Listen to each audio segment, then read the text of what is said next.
Only in New York City.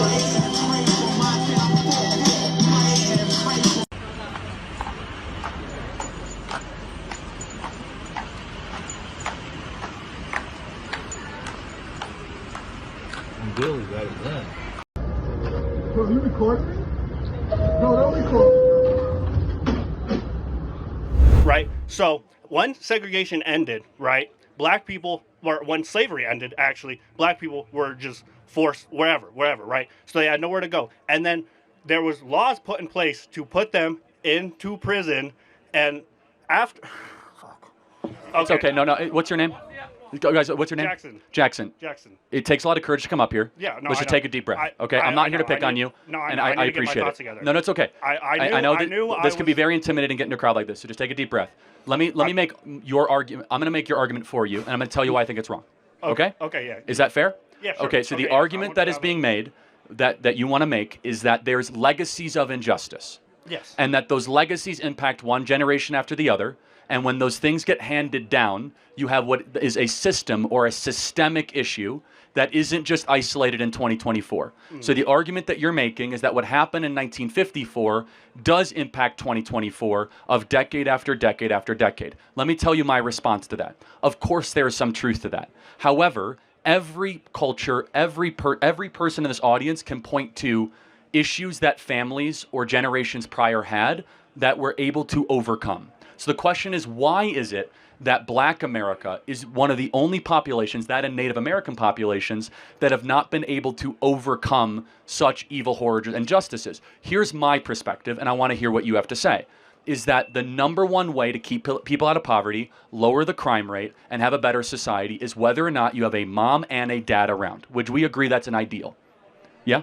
Cool. Yeah. And so what happened in 1964 is that 25% of Black youth were raised by a single mom. Today, it's nearly 75%, about 70%. So that means that 1 in 4 Black kids will have a father around. Only 1 in 4. That's the number one issue happening in the country, and it's not because of systemic racism. I'd like to hear what you have to say about that. Okay. So I think I misjudged you at first. Like when you brought up the 1350 stat, I had just assumed that it was inherently eugenics based kind of, so, and that's where mine came from. I think we are on the same page that we know what the problem is, and that's what I mean. Thank you for saying that, because I think we actually have a lot more in common in this country than the media would ever believe. No, definitely, right? And what my point was, I was trying to say is, I don't think that we're doing enough to help these Black communities catch up, whereas they're underfunded and they're not, and they're over-policed, and there's just these factors that are contributing to, like you said, these single-parent households. Yeah, so we're not going to agree on this. This is where we'll disagree, and that's okay. I have more of a view of Thomas Sowell on this, where he believes it's far more about culture, values, and worldview than stuff and over-policing. I believe there's not enough police in Black neighborhoods. You're going to disagree with that. Let's not even get into it, okay?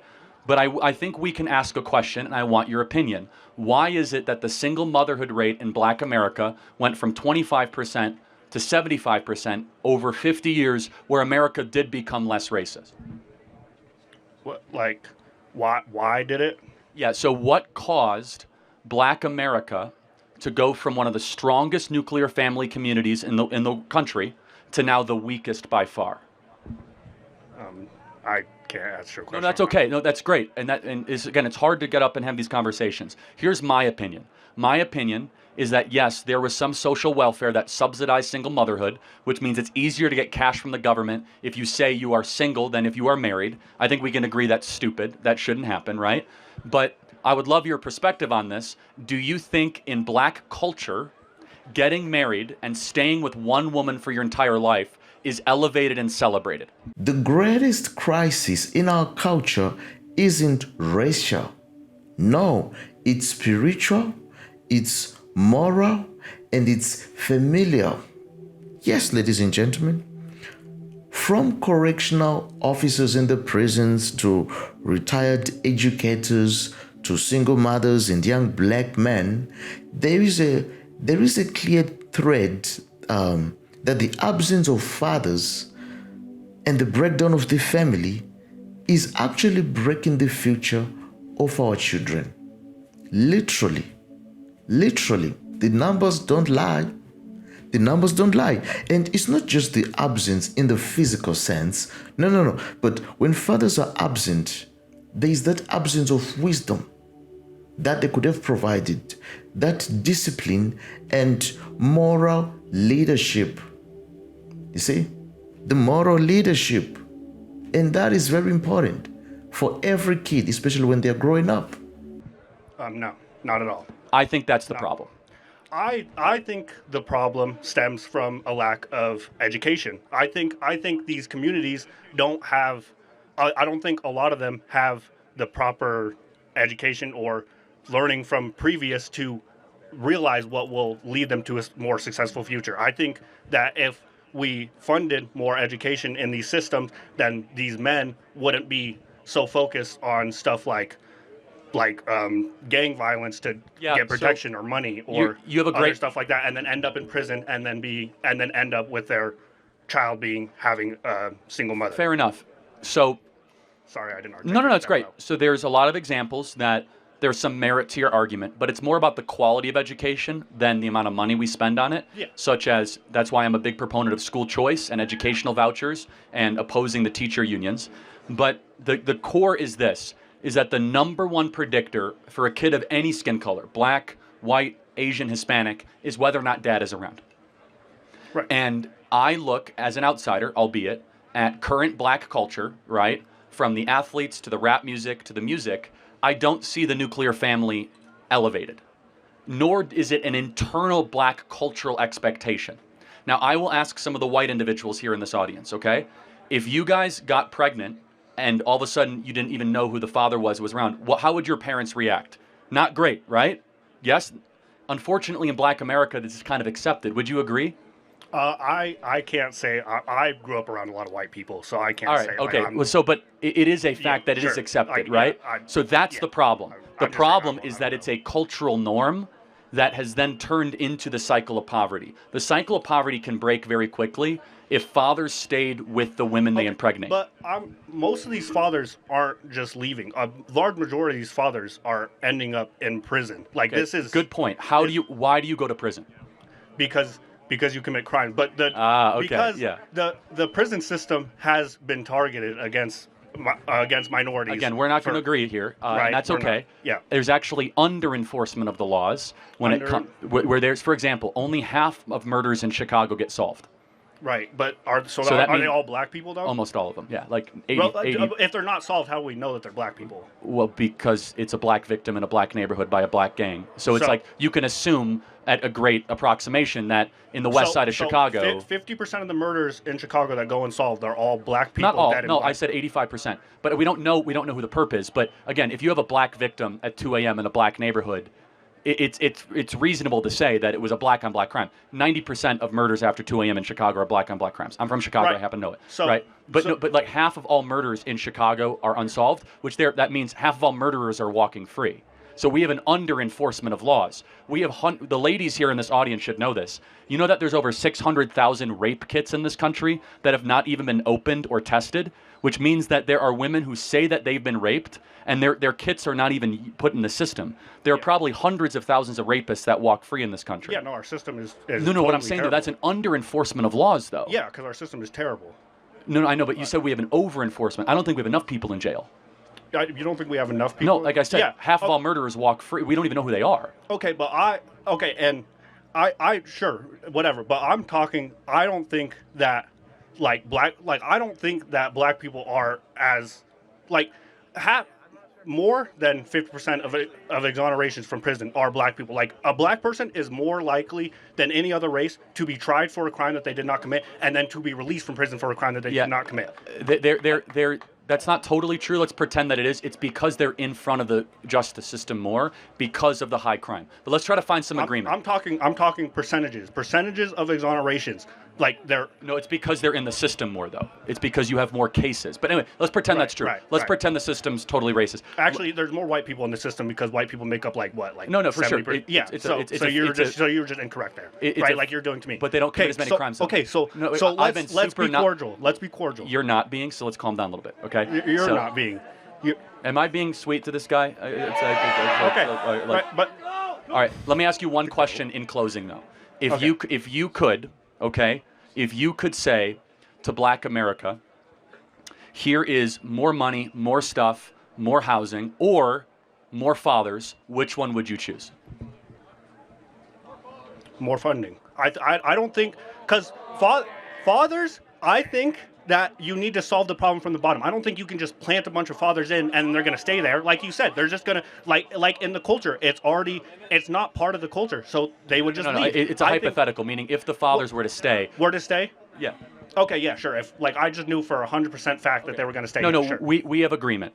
So during the BLM stuff 4 years ago, did we hear anything from the national BLM leaders or anybody about black dads staying around with women they impregnate? Did anyone mention that? No. Why? It's the fundamental issue. The fundamental issue is if you have a father around, less likely to commit crimes, more likely to graduate high school, more likely to get a job, less likely to be in poverty. How do we get there? Like, this is what I'm like, how do we get there? Well, the first of which is you must raise the standard of expectation, both internally and externally in the black community, that we're not going to put up with men, because we're both men, fleeing the women that they impregnate. Yeah. That we will say to men that flee the women that they impregnate, you're a loser, we're not going to tolerate you, we're not going to be friends with you, that you're the scum of the earth, that if you impregnate a woman and you just run away from them. Most definitely. Do we do that right now? I don't think all men do. I think this is very common. What's the word I'm looking? I think this is very common in just masculine culture in general, is that men won't do that too. I actually think it's the opposite of masculine culture too. I think it's not feminine, it's something else. No, just fleeing from the difficult. Well, no, but I'm saying in male circles, I feel like that is something that males would praise, or at least around my age range. That's something that happens. So then I think we need to demand better. Thank you for coming up to the mic. I know it's not easy, and God bless you. Thank you so much. Have a good day, sir. The insanity of today's generation, ladies and gentlemen, when somebody speaks the truth, guess what? They are called racist, or bigots. Literally, when someone points to physical responsibility, they are dismissed as lacking compassion. And when somebody says, raise the expectations, guess what? They are accused of oppression. They are called oppressors, literally. And when someone like Charlie engages with patience and logic, even helping those who disagree articulate their points better, still there are some who find a way to villainize him. Can you imagine? I mean, what madness is this, ladies and gentlemen? A generation that despises correction, that hates truth, and chooses emotion over evidence and logic. Isn't that concerning? That is very concerning. Yes, the internet is giving everybody a platform, but the wisdom of the elders somehow is being drowned out by the foolishness of today's crowds. The foolishness of today's crowds. People now have a tendency of following the trends, mainstream media, over truth. Wherever they are the crowds, that's what people are choosing to support. That is sad. But the goodness of the matter, there is always still hope. You see, there's always still hope. Why? And why do I say that? Because there are still young men, young people who are choosing to listen. You see, there are still students who are willing to debate with respect. That's the goodness of the matter. There's still students who are willing to debate with respect. And there are still black men and women, Christian mothers, working fathers, and young thinkers standing up and saying, he's right. This is the truth. And we need the change. What Charlie's doing, this is actually good, you see, because he's planting those seeds of change. You see, those seeds of change that have the ability to transform a person's life, especially from the youngsters, the youths. That's where the change starts. So there is always still hope, ladies and gentlemen. And the third part actually is, or has been, that we have replaced fathers with feelings. No, you can't do that. We have replaced fathers with feelings, replaced discipline with dependence. Replaced discipline with dependence. We don't succeed that way.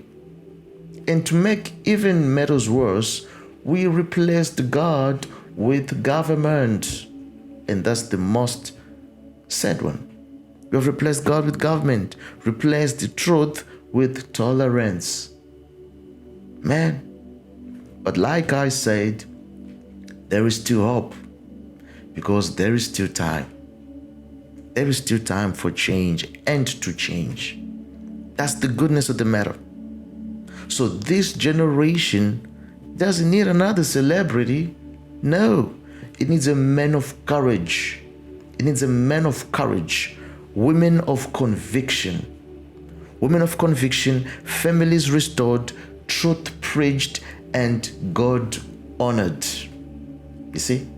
That's what we need. That's what we need. So let us be the ones who speak boldly, love deeply, correct gently, and live responsibly. Let us be that people who live responsibly, because when the families break, the future shakes.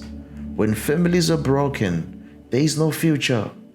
There is no future. And when God is forgotten, chaos fills the void. Chaos fills the void. You see?